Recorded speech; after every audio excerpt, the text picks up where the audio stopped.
And here we are, welcome to Wednesday night.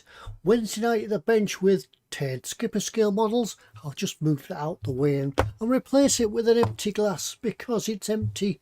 Yes, tonight we are going to have a look at a single malt from Scotland. Yes, as usual, we're going to start the show with a whiskey tasting, a new feature. We started it. If you weren't here last week, you can go along, and I think what did we do last week? Highland Park was last week. So if you want to find out a little bit about how whiskies and such taste from my collection, we can go along and do that. We'll do that in a moment, and I'll tell you all about what tonight is going to be in a moment when I've had a look through the chat, make sure everything's working, and you're all happy and seated and comfortable. Heating's turned on. Well, I've turned it down a little bit because there's more and more people coming in.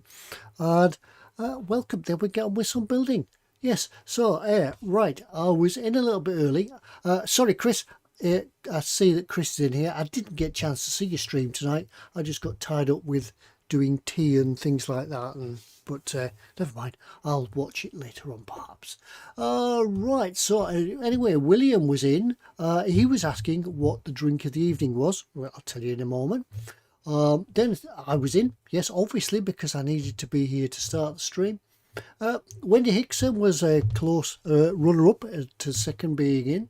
And then they all hung around until we were joined by Colin. Nice to see Colin's back. Where else? Graham McRobert. Hi, Graham. Paul Lyons. Lord High Bobbins. Yes, it's Ted Tank time with Ted, featuring Ted. Yes. Pete Rogers. This evening we join Ted. He has a little tipple and maybe a trip over his words as he attempts to do more than one section of the Land-Wasser-Schlepper. Easy to say when you have a drink. Yeah, not yet. It's not empty because I've drank it. It's just empty because I haven't put anything in it yet. Graham M. Good evening, Ted, everyone. I see you. Yes, I'm having a nice little Jura tonight. I am having a Jura. He's sipping on his Beaumont. I haven't tried that yet. Mine is nice too. Yeah, I'll tell you all about Jura in a moment. Yeah, well, that's it. Yeah, so whilst we wait for people to come along and join us for the modelling bits and things like that, what we're going to have a look at tonight is a little single malt from Jura. It's from the Isle of Jura, and obviously it's named Jura. There's a number of different whiskies that come out of Jura, and this one is Jura Journey. A refined balance of rich fruit and gentle smoky notes from maturing in American white oak ex-bourbon barrels. Now I'll tell you a little bit about the distillery, where it comes from, because I've got the website up. When you look back at the island's humble coastline, Jura is just on the west side of Scotland.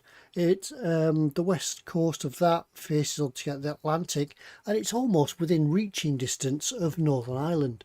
So if you have a look on the map, it's a long, narrow, mountainous island just down the west coast. Let's have a look. I'll just get the chat back where I can see it. Yeah, people there.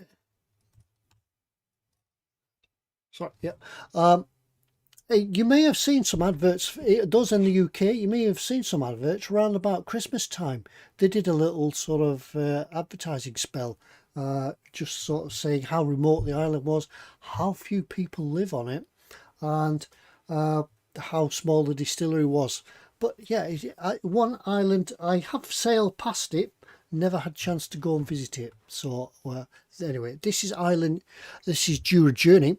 As you can see from the bottle, there's not a lot left in here because it was one of the first ones I ever had in my collection.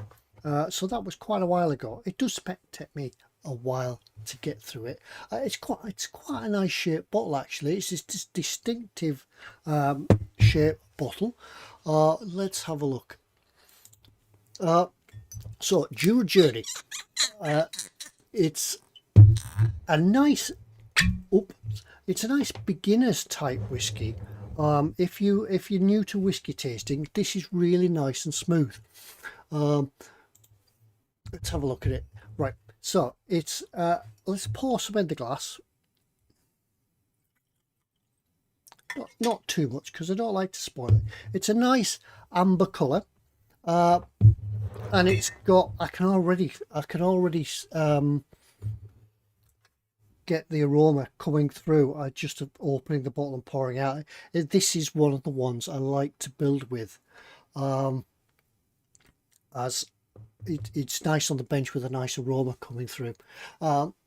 A pint of hobgobbling, a beer in front of Lord High Bobbins, and Wendy's got hot chocolate, no alcohol for her. That's fine, Wendy. I know that some people watching this stream don't drink, so yeah, please drink responsibly if you do. Paul Lyons is having a large Jack Daniels and Coke. Good on you. Yeah, join us for a drink. If anybody's got Jura, go and have a. Tell the other half that you're having a wee dram with Ted. So yeah, the nose.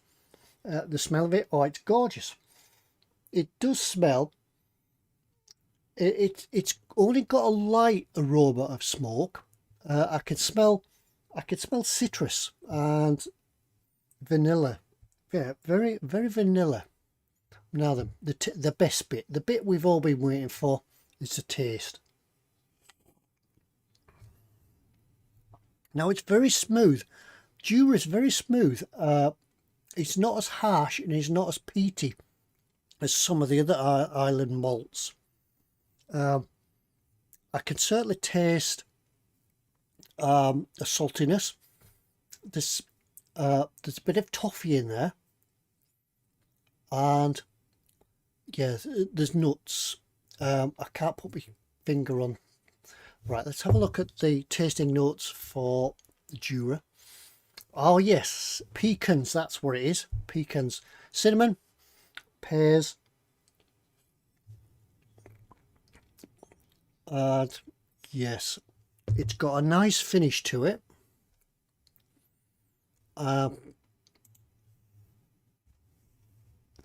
Yeah, it's really a nice smooth whiskey that, well, we'll apply a bit of water to it like we always do. I like my whiskies with a touch of water, it just opens them up a little bit and makes them last longer, of course.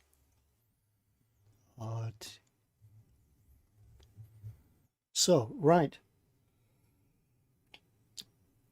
that's it. That's much smoother. Really nice to have with just a touch of water. The flavour profile, comparing it to last week, the body will give it a 3. Richness, it's not too rich, it's nice and smooth. It's at number 2. Very light smoked, number 1 on a smoke. And the sweetness, yes, a really nice sweet whiskey. And it's got characters, as I've said, of dark chocolate, toffee. Somebody says it's got lemongrass, but I can't taste that. Certainly dark chocolate and toffee, but that's it. Soft and sweet, yes. It tastes very nice, soft and sweet.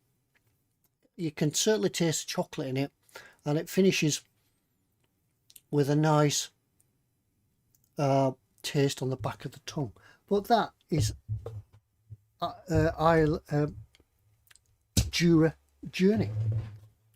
Certainly, as I say, it's one of the first whiskies I had in my collection, and it's really a nice beginner's whiskey. If you don't want anything too harsh, too smoky, try this one, Jura.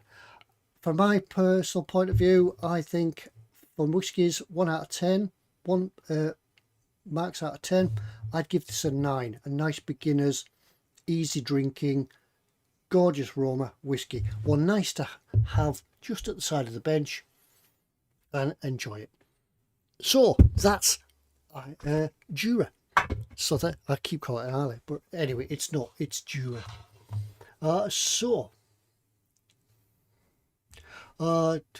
So where's everybody up? Yeah, Paul was having a large Jack JD. Evening from Sarah Jane. Sarah Jane's joined us. I just catching up on the chat. Good to see. I'm not putting anything in it. Yes, Peter. Other than water, no, I won't put anything in that. So we get rid of that page. I'm drinking Penderin Red Flag, says Sean. Water is allowed, releases the flavour. It does, yes. It's a nice smooth whiskey anyway, but the addition of water in this is really nice. But I'm just going to leave that there and allow the aroma just to fill the room. Penderin Red Flag. So it's Sean. What's Penderin Red Flag? I've not heard of that one. So anyway, shall we get on with some building? Shall we go to the Land-Wasser-Schlepper and see where we were from last week? Right, reach over and bring it in. Yes, here it is. This is where we were last week. Remember, last week I lost the handle off the little roof access hatch, and I can't find it, so I'll have to make another one. But never mind, we can get back on and build this, and we begin by mentioning that about this. Remember I said I didn't know what it was. Take the chairs out. Still haven't painted the chairs. I think we'll paint the chairs tonight.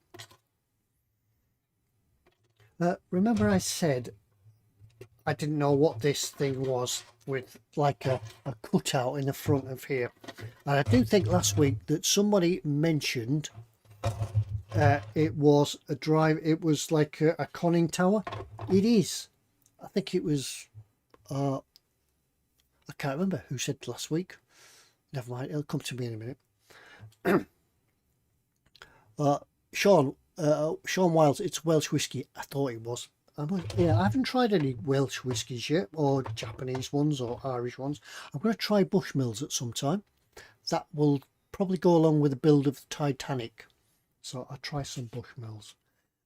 Right, so I've now discovered that from what somebody else said, I went off and researched it, and this is actually a conning tower, a driving position. But how somebody fits in there, I haven't a clue. But yes, well, they do anyway.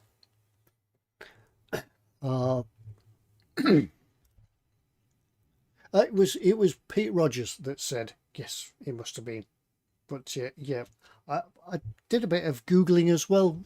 I couldn't find anything about the early version, but there was a few pictures of the later versions with a guy stood on the top here, and I would have thought they would just carry on with the with the work, having him stood in there. Just a minute, I'll just try and adjust the brightness on this a little bit. There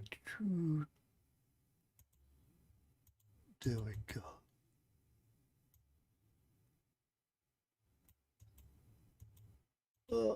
Come on, work. Right, yeah. Hopefully that's put some light on things. Right, here we go. Right, what we're going to do, yeah, we need the instructions. Now what we can do is we can have a bit of a work this evening on the upper cabin, the superstructure as such. We'll have a go at that and see what we can do. And for that, we're going to need some of these funnel things. Already painted, because I did it when I had a airbrush full of white paint. So we can settle down now into the bill.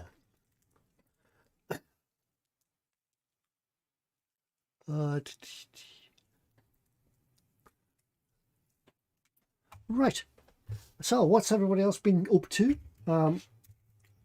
Hope you enjoyed Chris's build earlier on. As I say, I do apologise for missing it. I'll try and catch up later on. I'm usually in roundabout just to make sure he finishes and leaves, so I can get on with doing something. Ted, Bushmills is lovely. If you want to try a nice Irish whiskey, try Crested 10. Not well known, but delicious. Oh, I'll try it. I'll have a look at that. I do like to go on recommendations, not whichever's cheap on the shelf, or in a bottle that looks nice.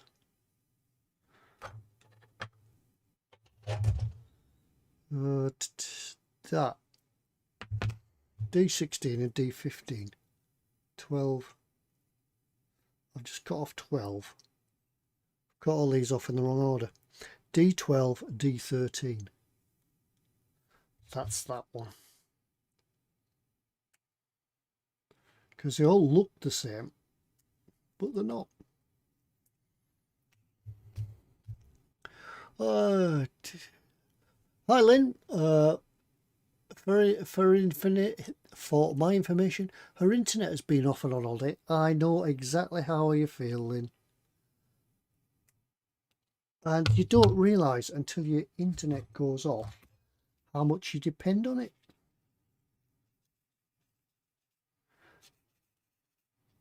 Like the same as when my internet was off, it wasn't so much the computer for live streaming and other things, keeping up with everybody. It was because these days the TV is dependent on having an internet, and without the internet you can't watch what you want.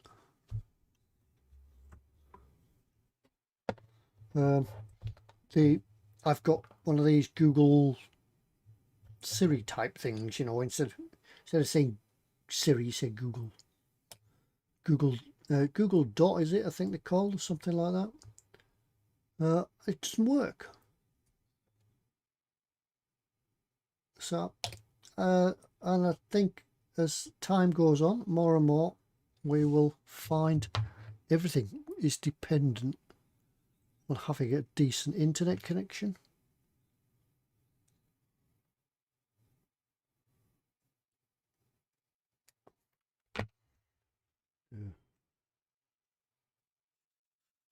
We've got to cut the knob off. There we go. Now we can glue it back together.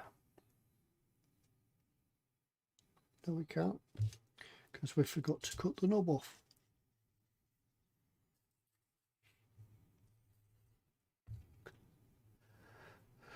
So how's everybody been? What have you been doing today? Has anybody been back at work? It looks like from this evening's news, us here in the UK are going to be on lockdown till at least March. Can't see there being any change in that. So times for lots more streaming and such.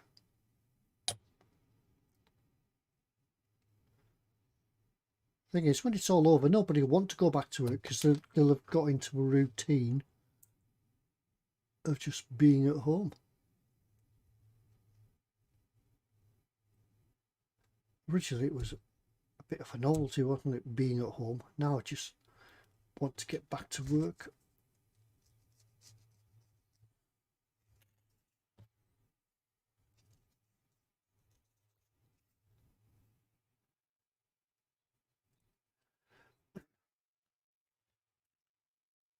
So there we are.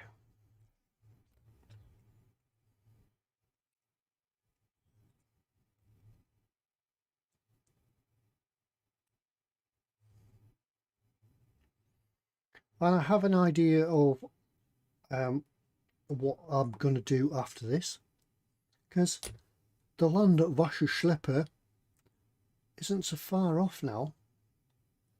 If you give me a minute, I'll go and get my potential. Well, I'll let this dry. I'll go and let you in on what I'm thinking of as a potential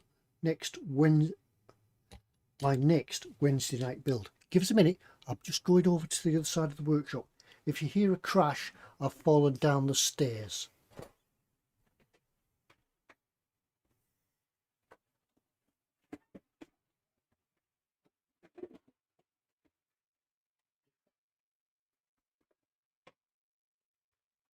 Right, here we go. Right, whilst that's drying, what I thought about, I've been thinking, because you've got to think ahead in this game, I've been thinking about what I could build for you all for the next series of Wednesday night builds. And I thought about building this. Yes, it's the one that was, if you saw e-models on Monday, it's the one I picked out for the What's in Store. The Mark IV Churchill Mark 7. Complicated, I know. But this is the one with the extra bits. See, it's got the milk cart and things in it, and it's got extra figures. So, yeah. I don't know who the figures are by. I have an idea that they are Tamiya figures themselves, but I've seen this. I've seen this built in by many people, and I really like it. I thought it would be nice to get on with something tankish. It'll go with the previous Wednesday night build of the little universal carrier. So yeah, so if everything goes right, it's not actually my kit, it belongs to my son, but we could do this, so Lord High Bobbin says he has it in his stash of doom. Yeah, go get it out. When we've finished the Land-Wasser-Schlepper in a few weeks time, we'll do this one. We'll do it together. So that was a thought anyway. If you want me to build that, let me know. Let me know in chat. If you want me to do something else, well, there's not a lot else in my stash really. Nothing that I can build easily on a Wednesday night anyway. I thought that might go together well for a Wednesday night build. Nice and easy. Always good stuff to me. Just give us the option of yeah, it's obviously got the option of being in Europe, so we could build it and build a little diorama with the universal carrier.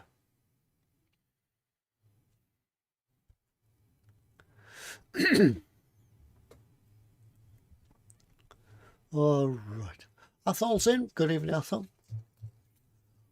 Sarah Jane.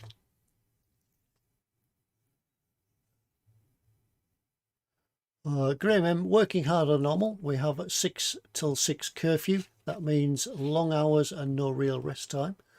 We are great. Where are you in the Netherlands, Graham? I think that's where they've got a curfew, isn't it?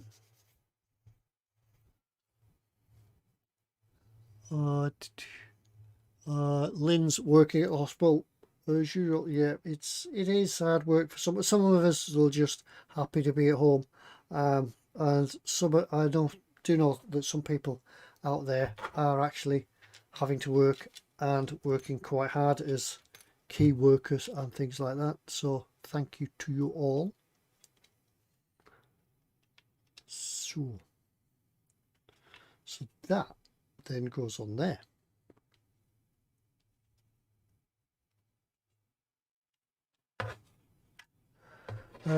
Peter says it's a Tamiya, just pouring glue, shake it, job done. That should be nice. Yes, I don't think I've built that particular model before, or well, a Churchill.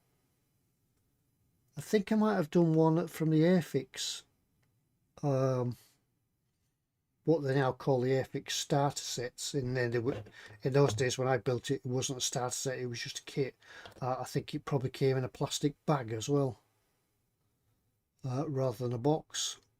1/72 scale, nice and small. I know I do know a lot of people build 1/72 scale, but it's just too small for me now. oh, I haven't got it. When I built the Panzer IV for E-models, that was a 1/16, big scale 1/16, I think. I built a 1/72 Panzer IV as a comparison. It was terrible. No, it wasn't. It was Airfix. It was a terrible kit, but it's terrible to build it. Just doesn't suit my eyes and fingers anymore.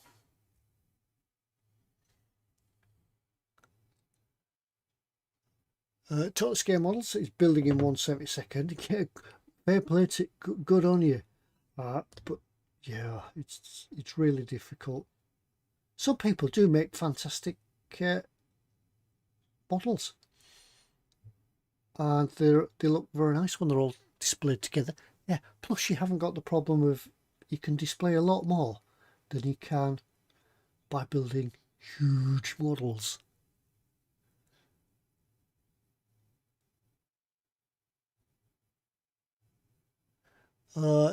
Sarah Jane, is that Churchill the old Tamiya crocodile tank with different parts and new tooling? It's probably yeah, it is, or it can be a crocodile tank. That's the one with the flamethrower, isn't it? And the trailer behind it. It's basically it's a Churchill tank. Just they put a flamethrower on the front of it. I think they took the main gun off, put a flamethrower on, but basically it's the same. It's the same tank. Everyone has an Airfix 1/76 Airfix Churchill. We do, or had. Let's find a chart. I should say, if anybody is out there, by the way, if I've popped up on your news feed or your recommendations to watch, and you are watching, do come along and somewhere around here, unless you're watching on the big telly, somewhere underneath is the chat. Do come along and say hello. I know that there's far more people watching than there is in chat. So don't be afraid. Come along and say hi. Thank you for watching. And don't forget as well, yeah, you can support me. You could go along and have a look at Patreon, Skipper Scale Models, and you can join if you wanted to. You could join as a Patreon. I've just released the Titanic as an early access. That's part 3 of the Titanic. I'm also doing some behind the scenes, some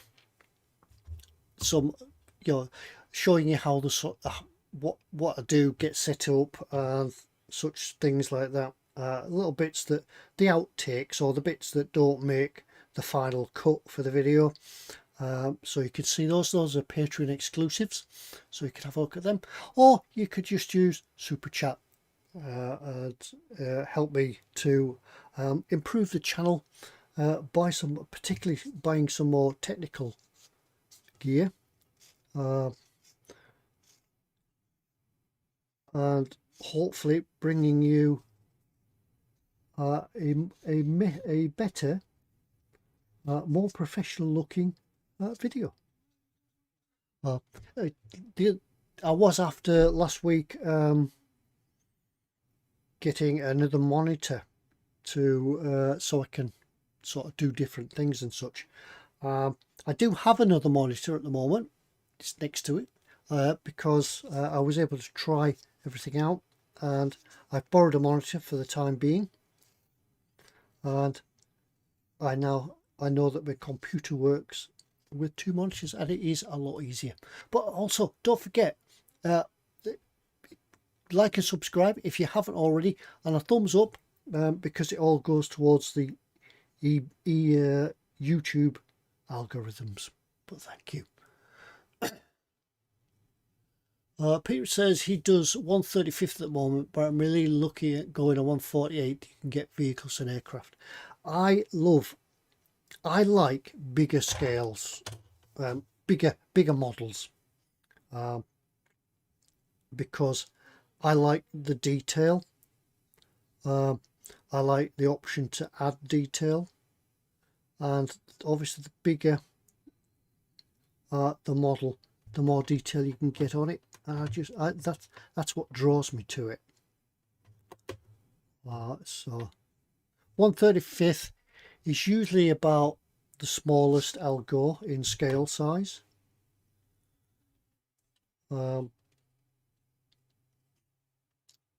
Unless it's a big kit like the submarine. The U-boat was 1/24. I can't remember. I'm lost. Yeah, but a big kit. Yeah, and then saying that the Titanic is 1/500.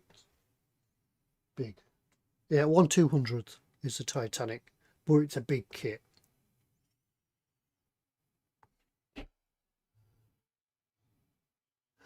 The show is on the big telly, chat is on the laptop. That's the way to do it, Lynn.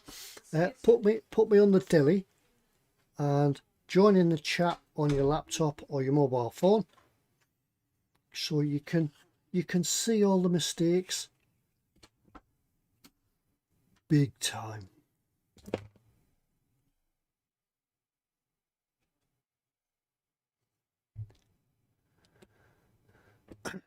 Paul says, be very careful to type as his arms are hovering over his model and he keep worrying. I've had to move everything around because at one time the camera and the camera stand were over. Well, the camera stand was over here. The camera's in the same place, but now the camera stand is over there because the computer's over there, and I used to have to, like you, reach over it and do some typing and then try not to knock the camera. But yeah, it's been moved, so I can now move my chair towards the keyboard without hopefully knocking anything over. Right, that's that done. So that fits on there, and now I still don't know how it does it, but yeah, there's a chap that stands in there.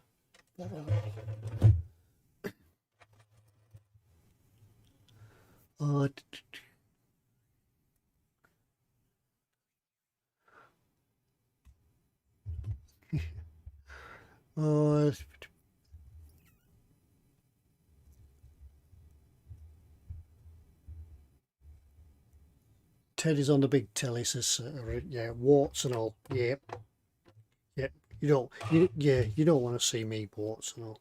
So then with D16 and D15 is the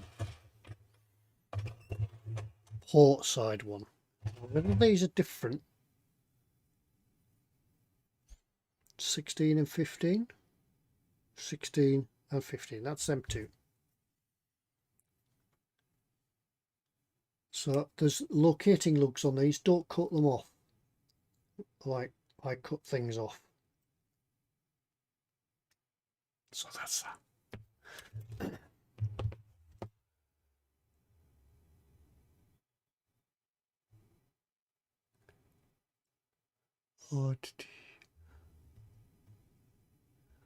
Pete says, I like the large scale, but it's getting aircraft to go with them as a backdrop. Well, what you could do, you could build in a false perspective. Is that the word? I've just cut off 15, that one. Yeah, you could build smaller models and just photograph them. A false perspective, that's the word I'm looking for. So now these here, I nearly cut them off, but they're not nubs, they're little locating pins for the funnels. These are, yeah, I take it that these are funnels. I take it they are.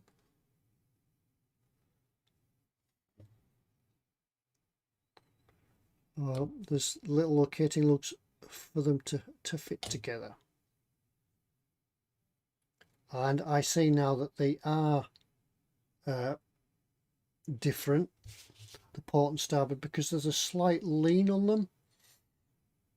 I don't know if you can see that. There's a slight lean on this one. It's leaning there, they lean inboard. So right, so that will go on there. So don't, yeah, that's it, don't mix them up.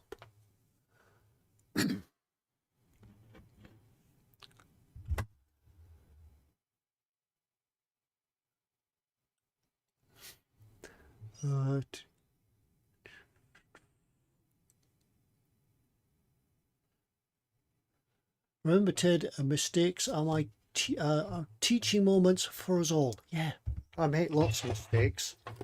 Yeah, yeah. Wait till you see some of the mistakes I make. Yeah.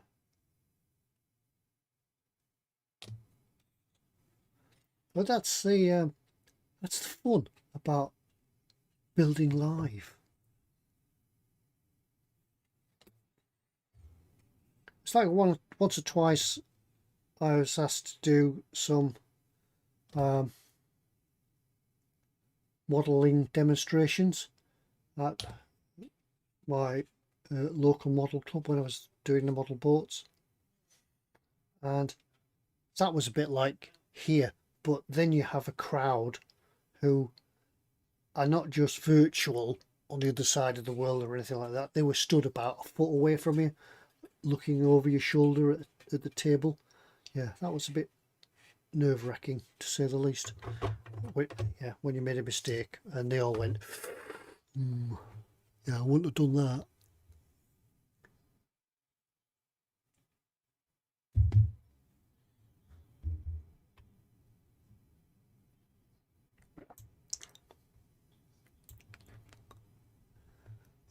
Easy Idaho. It says planned errors. Yeah, and good evening, Easy.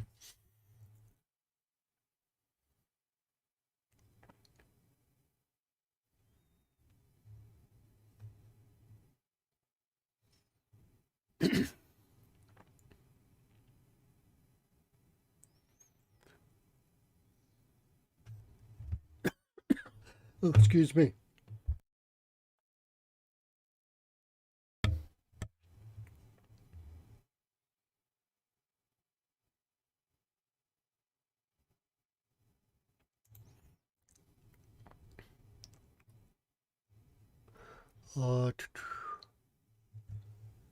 There we go.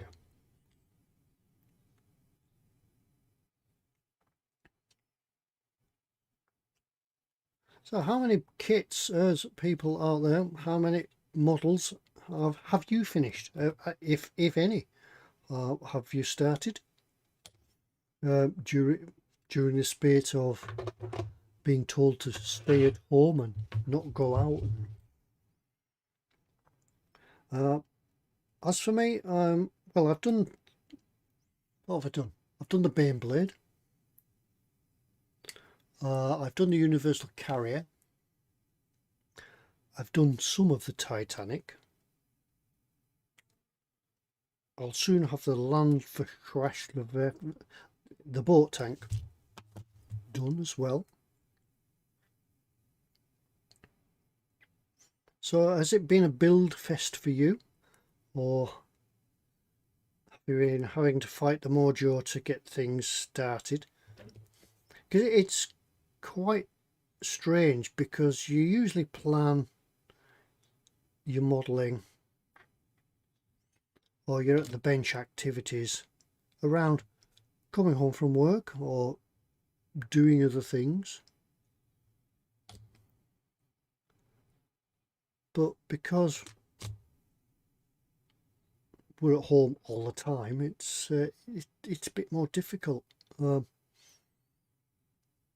know initially my mojo took a real battering,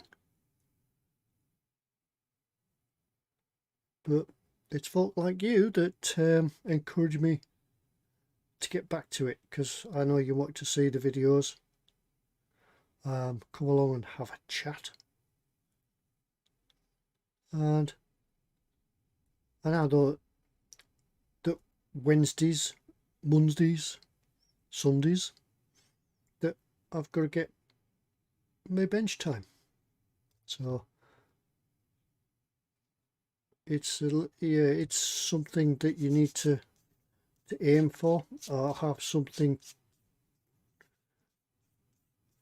what's what am I looking for? Some structure.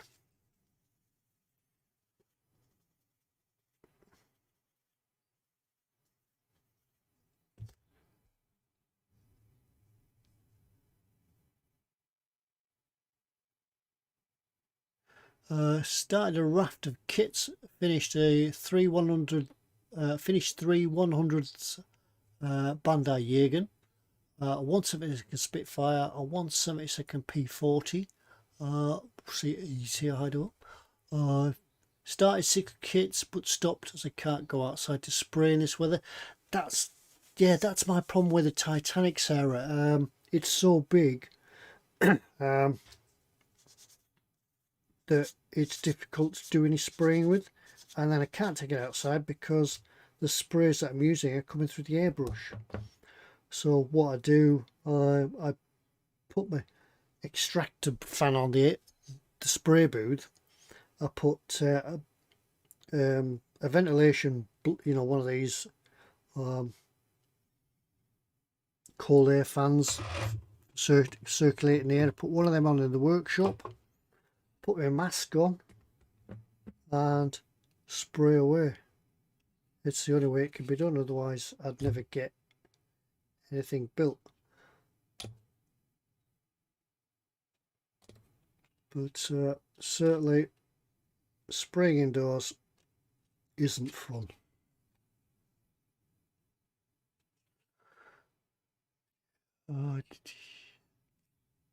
Athol's, I built a 35th Husky, the trumpeter. I know that one, yes. I had a load of Space Wolves and still have loads to paint up.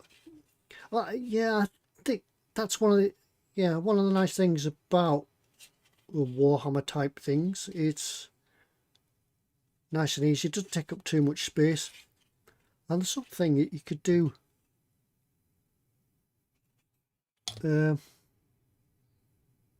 a little black worktop, one of these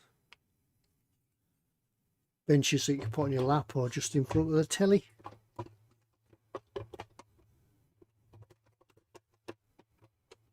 And do a bit at a time. There we go. Lynn said she's going for a snack, go for a lunch. Yeah, go get your lunch, Lynn. Come back.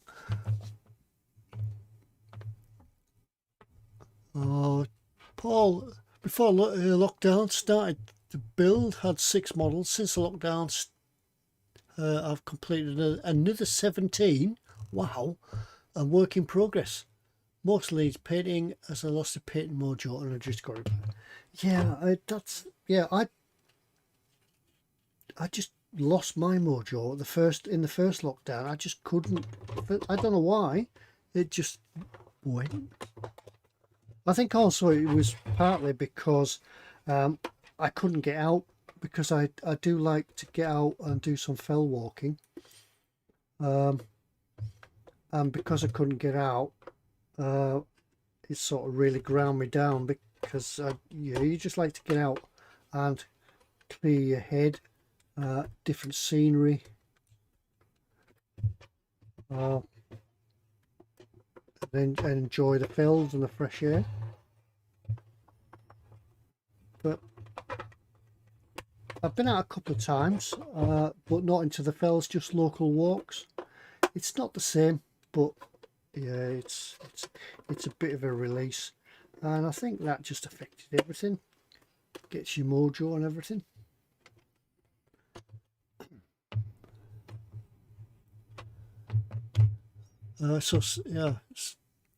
So that's going to be a lot, I thought, to keep you busy.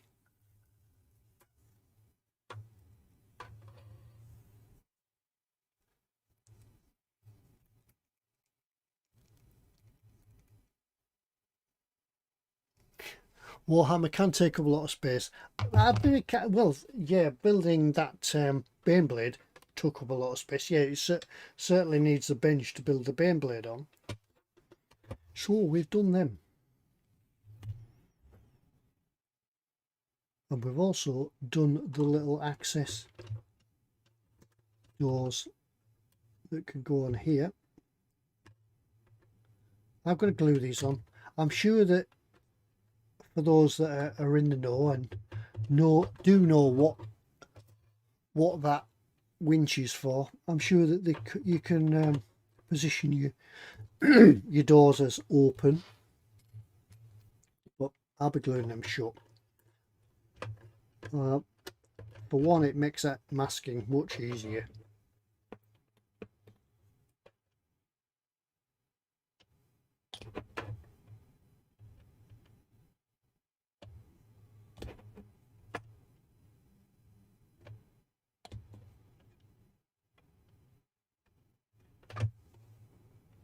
And I can hear the rain outside at the moment. I don't know if you can hear it over the microphone, but it's raining outside. I can hear the rain on the tiles.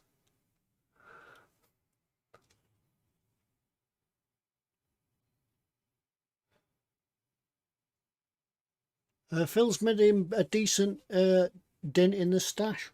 You got good on you, Phil.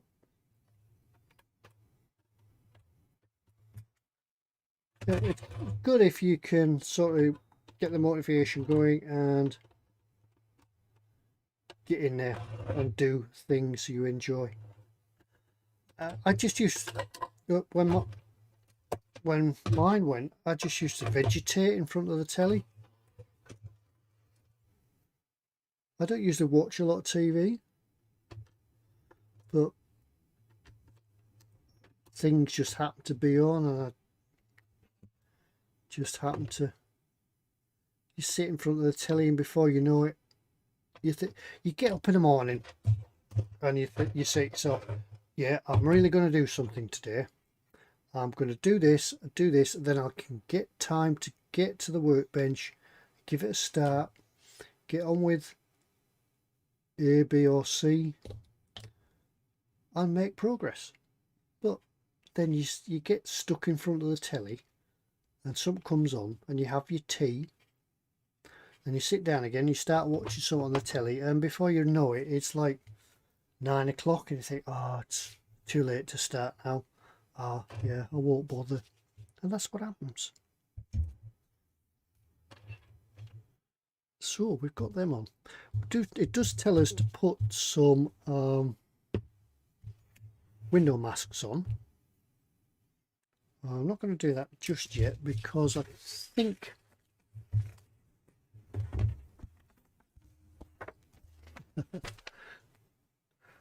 again, some handrails and the back doors, I'll put them on. We'll go back. Yeah, we'll leave everything on. We'll leave the masking, the masks off at the moment, and we'll just move on with the build. Oh right, we didn't put, sorry about the noise. We didn't put these doors on. Oh, doesn't the rain sound lovely? You can hear it. It does sound nice, yeah. Always used to be nice when you used to go camping. I don't know if anybody's, I'm sure most of you will have experienced camping and rain on the tent. God, yeah, it's great, isn't it? Knowing it's chucking it down outside and you're all warm and cosy inside. D11 is a bit missing off there, so we'll put that on. Sorry, couldn't resist. I thought has another 50 Games Workshop Wolves, Stormwolf, Repulsors, whatever they are. I thought, yeah, but I'm sure Tech Marines and Servitors. Oh, right, yes, I take it. Yeah, if Fox is here, it tells us all about them. But yeah, raindrops keep falling on my head. Yes, you carry on singing that, Lynn. No, you go ahead. So I forgot a D11. So that one. D11. That's a tiny bit. at a blue tack bit, because it will fly across the room.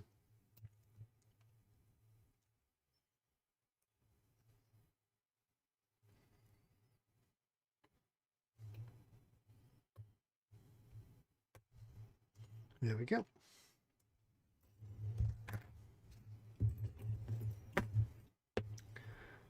Now, yeah, I've resisted it flying across the room until I pick it out with the tweezers, and then it pings off.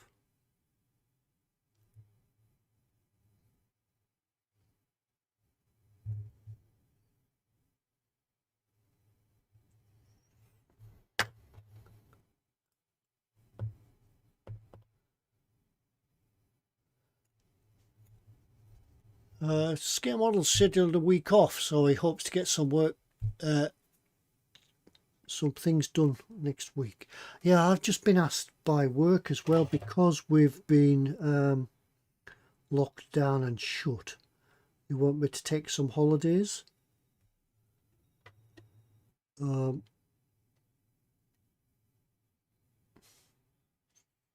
think what it is, it's so we need to take our holidays so that we're all not wanting holidays when we go back and there's no staff.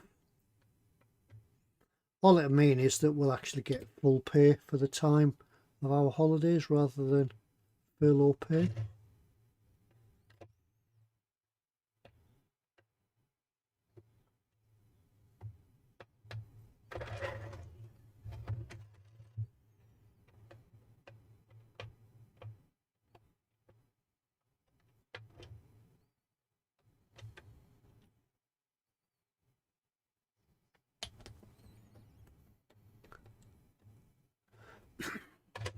And the chat's moving up. It's nice to see you all chatting amongst yourselves. I'm sorry, I'm not trying to ignore the chat, or I'm not ignoring chat. It's just that when I look away and do some building, I lose track of where the chat is, and I've lost my little pointer. There he is.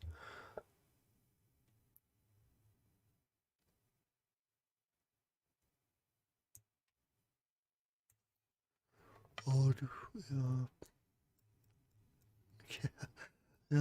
raindrops keep falling on my bald head, then it runs down and makes my glasses fog up. Yeah, I find that it's horrendous, especially if you're wearing a mask. Now you have to wear a mask and you go in shops or you go anywhere, you go indoors and your glasses fog up. AC Idaho's added to his stash. He's got a lot of 148th aircraft, Spits and Hurricanes and Warhawks. Lynn says she wants 5 days off to take stress, de-stress and chill. We all need, yes.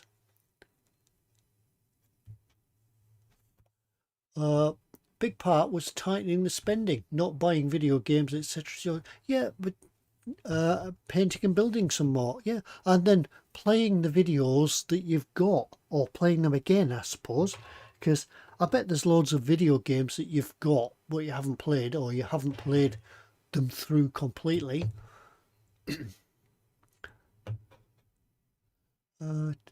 Wow, Sarah's got 1,000 kits in the stash. God, yeah, all around Sarah's model shop. Sarah's camped in all weathers. Snow was the worst. We'd had old British Army canvas tents. It was freezing. Yeah, I've just bought some new kit. I've just searched the internet high and low for a hood to go with my jacket. Well, it's not a jacket, it's a shirt, and it's pretty good stuff. It's just I wouldn't say it. Yes, it's expensive, and I couldn't for the hell of me find this particular hood. The system I've got for when I go walking is called Buffalo. I don't know if anybody's heard of it. Rather than what the traditional walkers do, or outdoorsy people, that when they go out they layer up. You have a base layer and a mid layer and an outer layer, for the warmth and the keeping you dry. The outer layer keeps you dry, the base layer keeps you warm. This is a buffalo shirt. It's Pertex. It's got a Pertex lining, and inside it's got a fleece furry type lining, and it's based on the principles of what the Inuits do. They wear the animal skins with the furry bits on the inside, and the principle is that when you sweat, because the fur is on the inside, your sweat wicks away, and it wicks to the outer Pertex, where it then evaporates into the air. And I've been looking for a hood for it for ages. I just can't find one, but I've managed to get one by talking to them nicely on Twitter. I've managed to get the factory to make one, and eventually they're going to send it out to me. But it's brilliant stuff, because this stuff, the Buffalo system, if you look it up, it's unbelievable. I've been walking with people in the pouring rain like it is now, just wearing this, and you wear it next to your skin, so you don't have anything else on underneath it. You just have this Pertex lined shirt. You pull it over your head, and away you go. And it's unbelievable. People don't believe me when I tell them that what I've got on is just a shirt. It's not waterproof, it's showerproof, because the principle is that if you get wet, your body heat will evaporate the water, and once again it evaporates through the Pertex and just evaporates into the air, and keeping you dry. And yes, it works. The only thing is, when you stop, if you stop exercising, stop walking, you just need to put another layer on just to keep the heat in, but take it off as soon as you set off. So I've got what they call a belay jacket. Just put that on when I'm having a brew or stopped standing around. But it's brilliant. Yeah, have a look at it. But it's also suitable down to -15.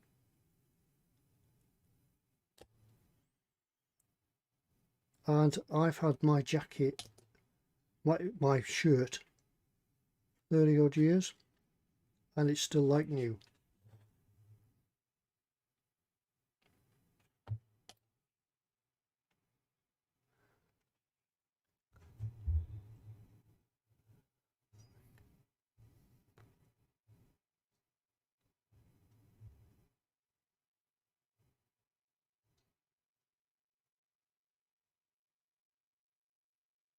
Where are we in the chat? Pretty sure the sound of rain on a tent is one of the life's greatest pleasures. It's a great feeling, isn't it? It's nice. Yeah, it's nice just being in your own little world. Just as it's gone dark, you've got the stove on and your little outer tent. You're having a brew, or you're having your camp. Your evening meal. Yeah, that's the bigger. Nothing can beat that feeling of being in a tent in the rain. It's even nice walking in the rain. I don't mind walking in the rain in the slightest, as long as I've got all the right gear on, and as long as I don't have wet feet.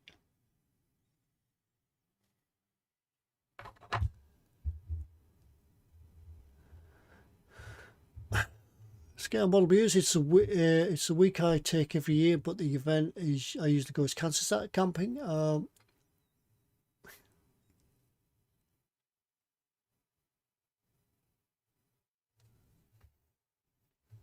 Very true. That and the smell of petrol, smell of coal tar, the smell of tarmac when they're doing the roads. Fantastic. Or creosote. Don't touch the tents. Don't touch the canvas on the tent, or the water will come through. It does.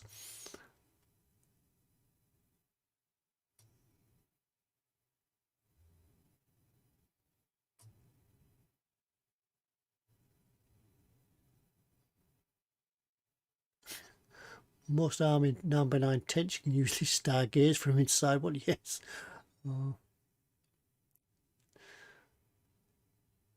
Had a double skin tent. It leaked even in the Scottish summer. Yeah. The technology these days. I used to remember going camping when I was a kid with the parents, and it was a big steel framed tent with a huge canvas cover, weighed an absolute ton. You had to assemble it. I don't know if you've ever seen Carry On Camping, where they build the tents with a steel frame inside. It was just like one of them.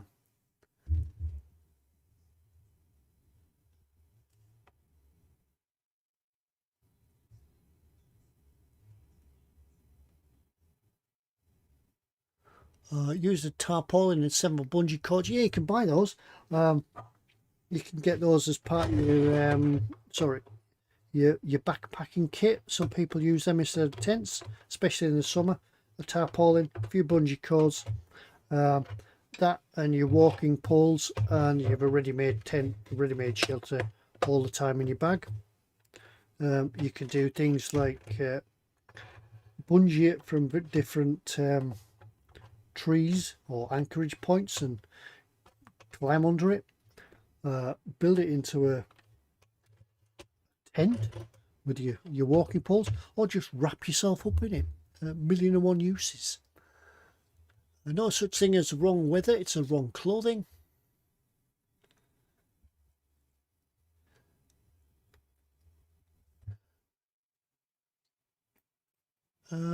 What was midge proof? Nothing's midge proof, especially in Scotland. Flying teeth.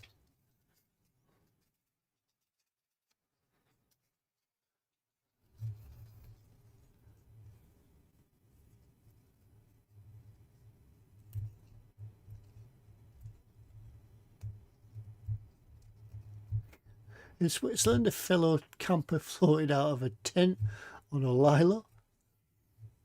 Okay, it must have been Brits. Yeah, waking up. It's when you've pitched your tent and you don't realise you've pitched your tent on a slope until you lie down and try to get some sleep, and then by then it's too late to re-pitch it. But you spend forever, even on a slight slope. You'd spend forever you'd spend all night crawling up from the bottom back to the start again, and then you'd slide down during the night because you're in one of them silky type material sleeping bags that would, excuse me, just slide everywhere.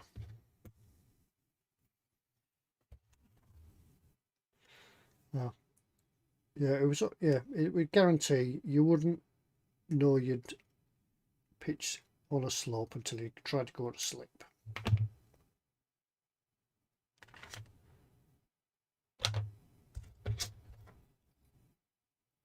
Or you'd find that your back, as you just got comfortable, you'd then discover a big rock just in the middle of your bed, under your sleep mat,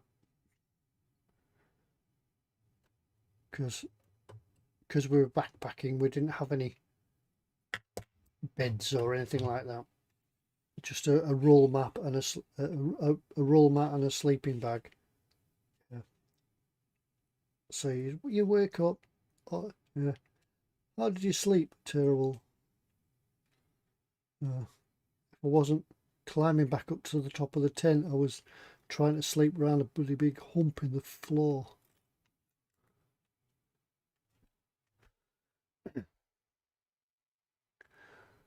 I remember when I was in the Scouts, you used to do a survival weekend where you had to build a bivouac with whatever you could find, and all cooking was done without utensils. Oh, brilliant fun. Great fun, that. And you used to go camping and you'd take all your food with you, and on the last night, everything would go in one pot. Whatever it was, it would go in the pot.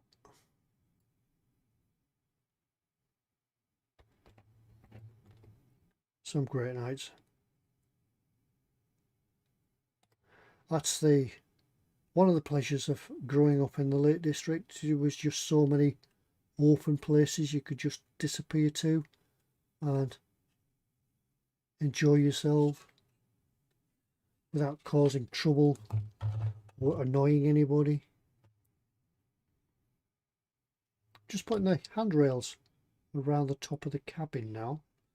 And apart from that handle, which I'll have to make, because if you remember I lost it last week, I can't find it. So I'll make another one. I think a staple might be the right size. If not, I'll stretch some sprue and make one. Won't be too difficult.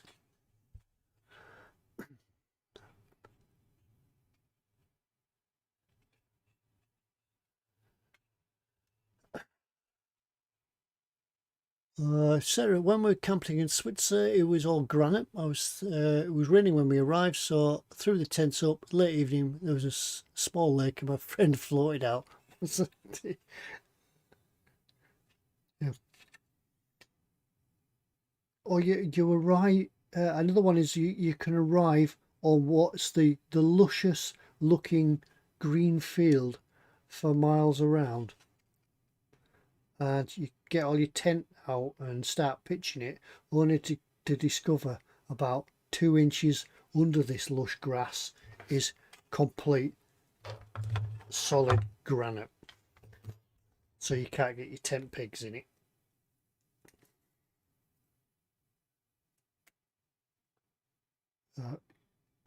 You choose the best point, the best spot on the camps, or you choose the best point, or what you think's the best point on the campsite, wondering why nobody else is there, and then you find out you can't get your tent pegs in.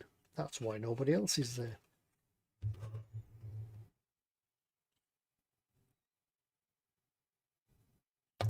Oh,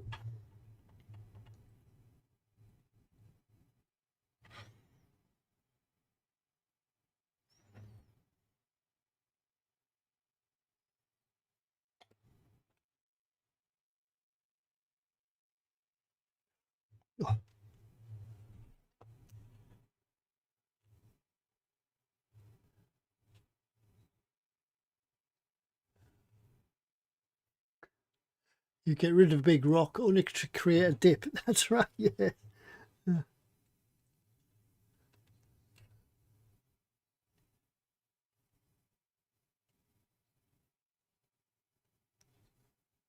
The best deterrent you can get is Avon's Skin Soft in a pump spray bottle. All right.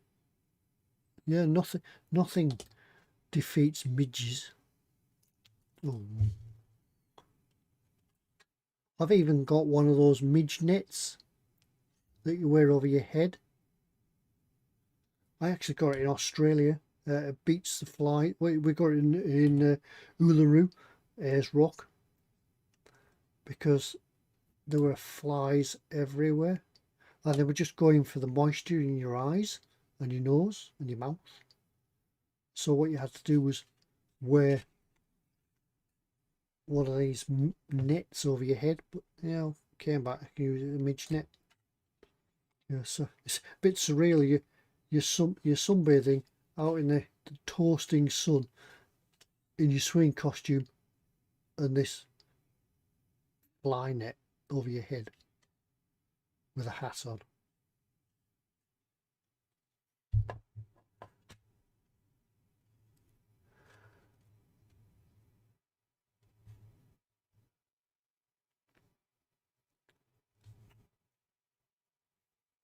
Oh, Cover yourself in mud. Wouldn't recommend. Don't recommend it though, says Sarah. Well, yeah, well, Sarah, yeah, well, cover yourself in mud. Yeah, well, yeah. What you want to do on your weekends away?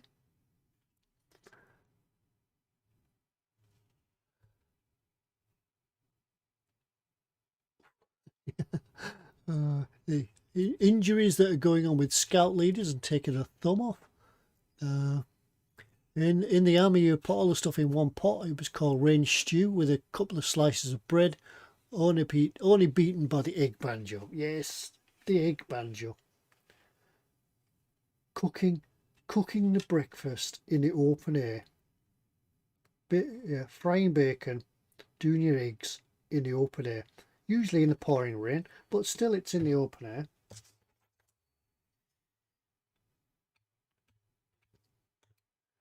Can't beat that.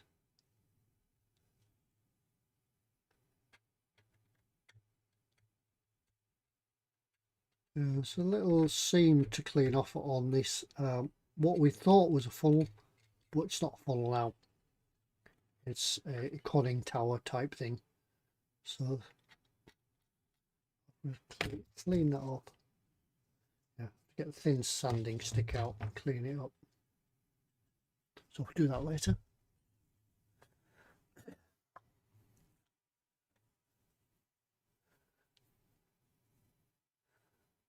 A stage camping experience with myself and a couple of friends went to see some ladies one weekend.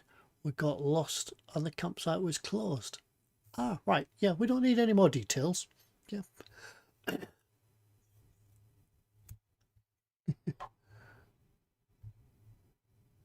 Did you climb Ayers Rock? No, I didn't. We went on an organised coach trip to see to watch the sunset on Ayers Rock, watch it change colour.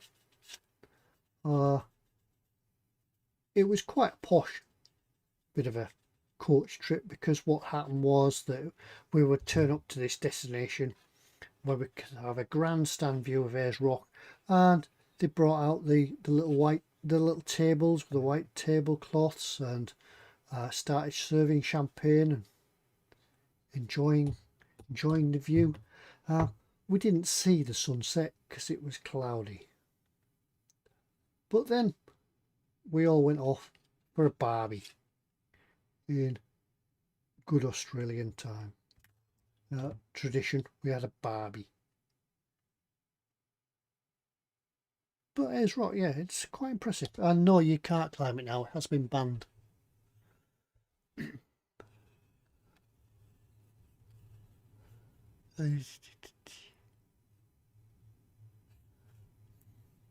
Looks minted. Yeah, thanks, Colin. Yeah, we're getting there. It's looking all right.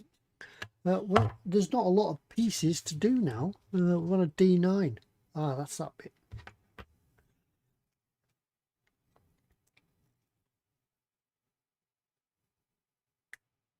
Oh, just snapped it. Oh. Oh, see. I mean, there, it's snapped there as well.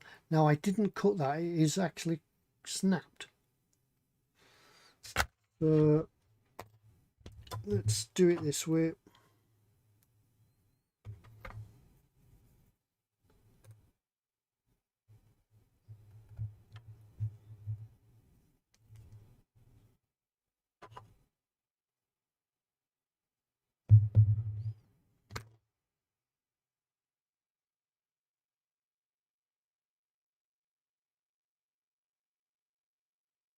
Never mind. It will look like it. I'll hopefully can get it all joined up again once we've glued it into position.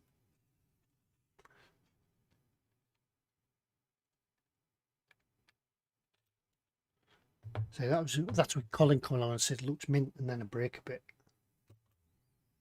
and drop it.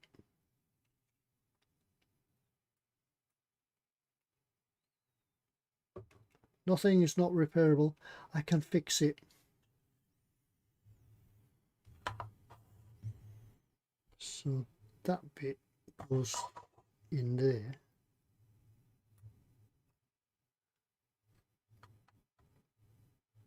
There are some nubs to clean off just on this handrail, but I'll wait until I've glued them on and the glue's set, and then I'll clean it all up, because I've got other things to worry about now. It's repairing the handrail. I should have glued it before cutting it off.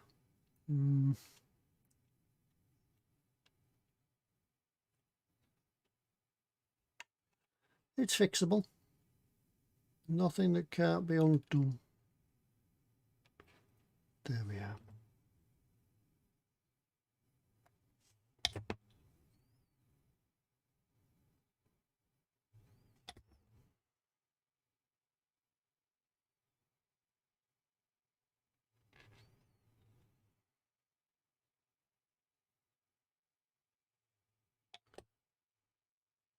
Can't tell the join. Can't see the join. Look at that. Brilliant.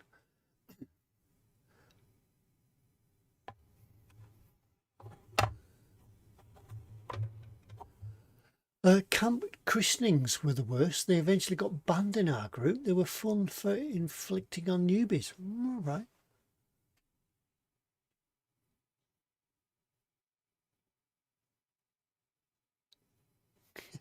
On exercise, cold nights, morale's down, get out the frying pan, egg banjos. Yes, that's it. Nothing beats an egg banjo. In fact, I feel like an egg banjo now, actually. I might go and have one for my supper. On a bun. Yeah, have an egg bun. Yeah.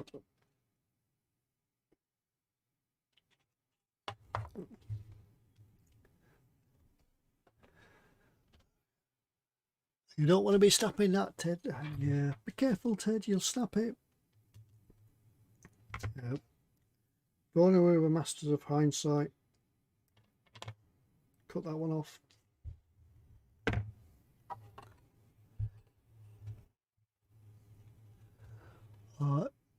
Lynn, you're still building their Lego. Oh, and you need to film the last part. Brilliant. I can't wait to see one of your videos, Lynn. Look forward to that.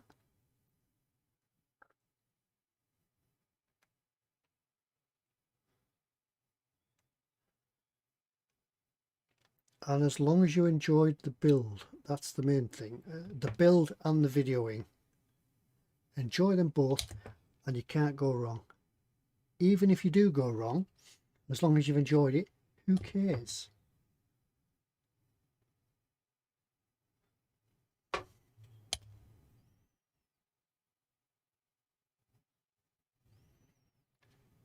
There, I think we've rescued it. Can't quite see it because it'd be out of focus, but there we go.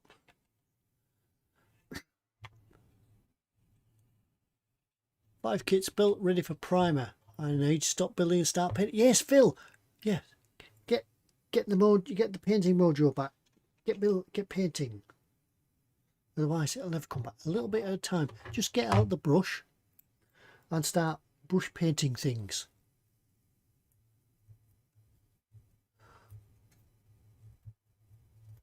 Couple of photos of Climb Days Rock, some pics from a flight over it. Go and post them on my page if you want, Graham. I'd love to see them. Skipper Scale Models over on Facebook. Yeah. Athol's off to bed. So meds and coffee. So night to you. Thanks very much for coming in. I'll hang around for another 10 minutes, so I'll probably get all this finished. Because there's not that much to do. Oh, there is. Yeah, I've just noticed there's lots to do. It doesn't look much, but we'll get there. I'll glue the doors on at the back, then it closes it all up. Yeah, we need to put some glass in them, so that's what we do. It. Yeah, just have glass in it. Let's have a look, see if we can find some glass.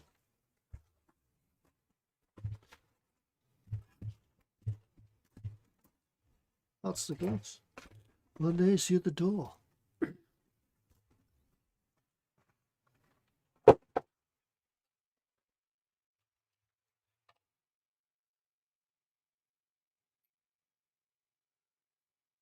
Sarah says she's got Machu Picchu pictures. I had the opportunity to go to Machu Picchu with a charity who looked after the street children over in Peru. Unfortunately, I couldn't get the time off work to go for it because what they wanted me to do was to sail a boat across the Atlantic and then take it down the American coast and then up to Machu Picchu, up to there, where they would work on the Amazon, working with the street children. There was a ship called the Amazon Hope, if you Google it. Nice, great charity.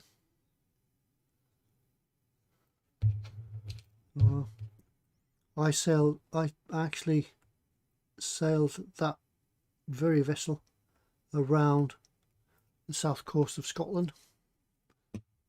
Picked it up at a Fort William and sailed down to Troon when it was doing a round fundraising trip. But yeah, I would like to have gone to America, to the Amazon. Never mind, can't always be. There's that one.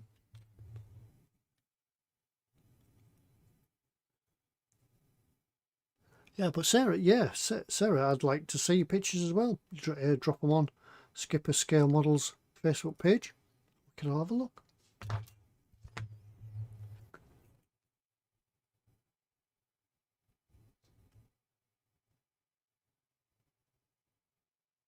I seem to have dinged his airbrush needle. Oh, right. You can straighten them. Phil, you can straighten them. I'll show you in a minute.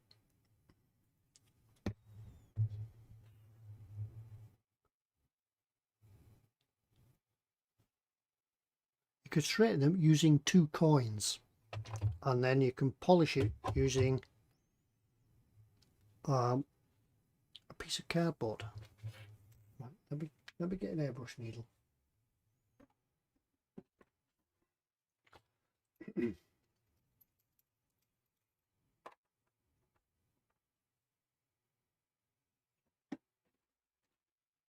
Airbrush needle, coins. See if I've got any here. If I haven't, I'll just make it up. Yeah, I've got a couple of coins.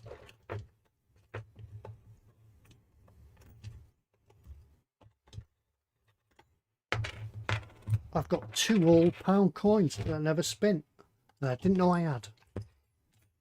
Right, what you can do, you can feel, if you dinged your airbrush needle, this applies to anybody, you can feel if it's bent. You can either drag it along your cheek, and it'll catch and drag where you've dinged it. Or you can have a look with a magnifying glass and you can see it. Yeah, it'll certainly be bent. If you think you've dinged it, you probably have. Right, and now to straighten the needle, put the needle on the coin and just drag it, but then put the other coin just on top of it and pull it back, pull it down, and you can twist it,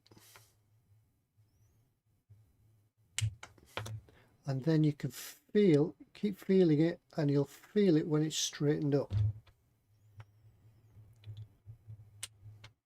So pull, and you'll feel it when it touches, when it bends.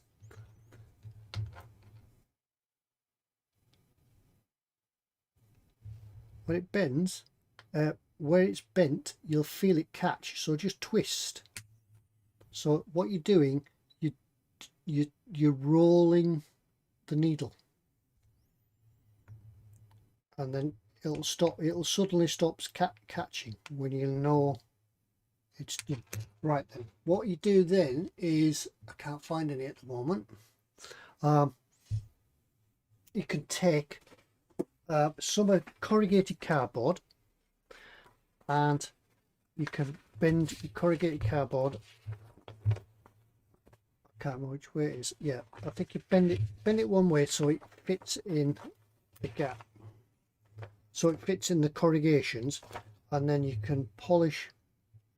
Once again, still turning it, but keep your needle flat. Keep it with your finger and keep it flat and polish it, because the cardboard, this is just paper, but the corrugated cardboard is rough enough to start polishing your airbrush needle, and that should get you going again to have a spray. And then if it needs to, you can replace your needle, but that'll get you going again to finish what you're doing before you can get yourself another needle. Or you can actually buy repair sets. I think E-Models actually sell them. I think they're quite expensive though. You could buy a airbrush repair set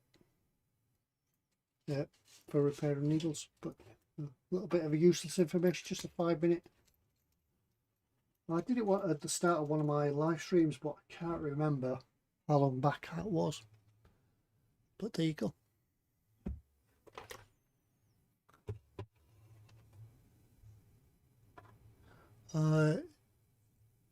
Sarah did it. Sarah went to Machu Picchu for the Deaf Driller Society. We walked the Inca Trail to Machu Picchu, and then went to Lake Titicaca. Oh, that must have been a excellent trip. Trip of a lifetime. My trip of a lifetime was obviously my trip to Australia. And yeah, it was a trip of a lifetime that was decided, and it was thought about, decided, packed and went within, I think, 6 weeks, because I'd been in hospital. Yeah, I'd got admitted to hospital, rushed into hospital, and the consultant said I was very lucky, and that if I'd have been another 24 hours before I'd gone to hospital, I might not have actually ever left. So it sort of brings it home to you. So I said to him, oh well, when can I go on holiday? Well, where would you like to go? Australia. Oh right, yeah, all right then. Well, give it 6 weeks and yeah, you can fly. So yeah, 6 weeks later I was sat on an aeroplane heading to Australia. We went for a month. Brilliant place. Yeah, even the this estate agent, even the travel agent said, oh, you're right, you want to go to Australia. How long do you want to go for? Yeah, I want to go for a month. Right, and when would you like to go? Next week. Oh, right. Yeah, right. People usually say they want to go like next year. No, we'll go next week. So that was it. Yeah, that's what you got to do. Right. Have a look at it. Right. I think for tonight that will about do it. There's a couple of little bits to go on. A couple of accessories and such. Still to go on. To go on here. Sarah, it doesn't matter. Thank you. It would have been nice to see your pictures of Machu Picchu. But they're on 35mm film. Yeah, that's the old days. Yeah,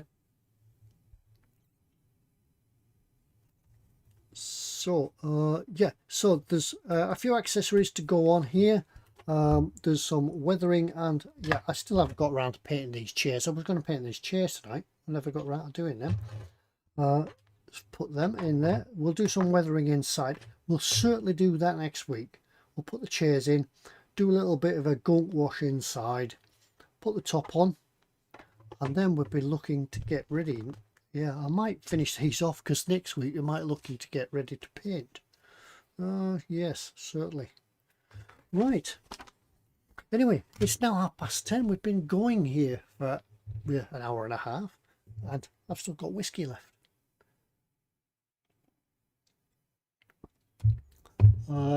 Graham, yep, 21 years ago since he was ill, and yes, next month, yeah, he's blessed. Yes, it's quite sobering when you go in hospital and the doctor says that you might not have gone home. But yes, you gotta take life what it throws at you. But yes, right.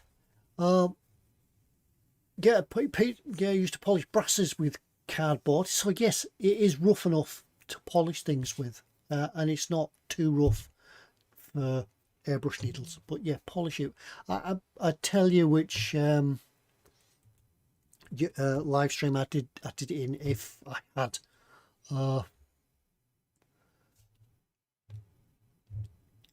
sorry, if I could remember what live stream it was. But anyway, I hope you get sorted with your airbrush. As I say, it'll get you going until you can replace it or fix it properly. But anyway, time to go. Once again, thank you very much everybody for joining in. Don't forget Patreon if you want to go and have a look. Join Patreon and have a look behind the scenes.